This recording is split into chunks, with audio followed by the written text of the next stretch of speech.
You're listening to an Influicity podcast. The other thing that I think is important when it comes to a career, though, like whether it's negotiating your salary and other things like that, is that people, I think one of the mistakes people make is they look at a career as like a means to an end. They're like, okay, I have my job and that's what's going to, that's the end goal, is just work, and then retire. Whereas, when I'm working on training people who, what I call extraordinary people stuck in ordinary life who want to do better, I tell them, why don't you use your job as an asset? Why don't you network and, ask to be involved in the important meetings? And why don't you find the best way that you can add value, right? A lot of people will try to, like you said, negotiate their way to ask for a raise. Like, oh, I want a raise. I deserve a raise. Switch it around and it's a lot easier to get a promotion. Whereas if you go to your boss and say, listen, I feel like I'm not being used to my best capacity. How can I make you more money? That's what your boss wants to hear. How can I make the company more money? How can I make you more money? Give me a task that will allow me to prove my value. And then we'll talk about what I'm worth, right? So that's the type of stuff that you need to test out at your job. It's not going to get you in trouble to tell your boss or your manager that you want to make the company more money. It's just going to put you higher on the radar and make you more important, right?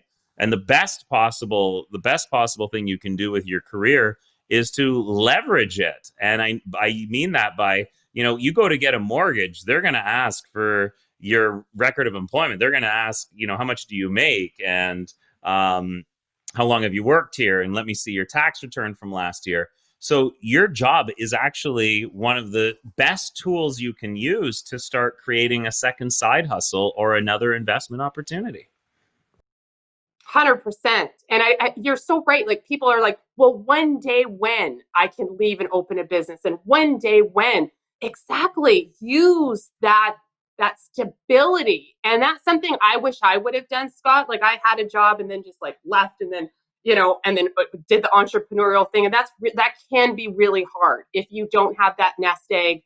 So I do tell people too, you're right. Like, why can't you start your business on the weekend, in the evenings, start investing, whatever it is? And I love too about how you go and talk to your boss and just making yourself more valuable. I mean, one of my mentors said to me, he's like, start to volunteer, because when you volunteer, and he didn't mean just volunteer, like go to be a whatever at a concert, which is fun. That can be a way to save money. That's all good. But he was like, you really want to make yourself valuable, volunteer as a chair, get on important committees, do important work, because then you can call on people that will support that important work, answer your email that never would, because you're a receptionist at a whatever. And that's kind of how I started.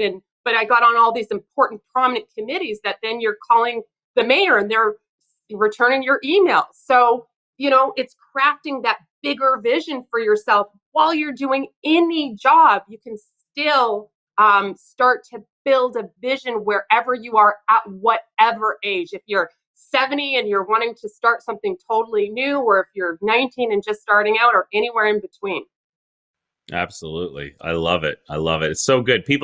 I find that majority of people aren't completely satisfied with just having a job, and they are honestly thinking the only option is another job or quit and do something else. When the truth is, you need to figure out what you can do as well as is the key. Do your job as well as learning how to become an investor, or creating your side hustle, or being a bit of an entrepreneur and working those evenings and weekends. And, you can transition, or if you've got something that you absolutely love, your career, which was frustrating, if it's not such an obligation, it might actually become more enjoyable. If you're like, well, I don't have to work here, but it's not so bad anymore because the pressure's off, right?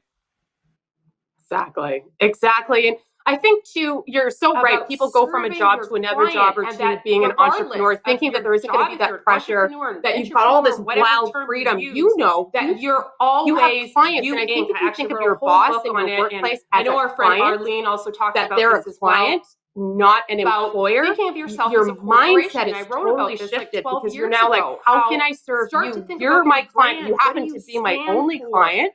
But sometimes when you're an entrepreneur, you only have one client too, and you don't like everything about them.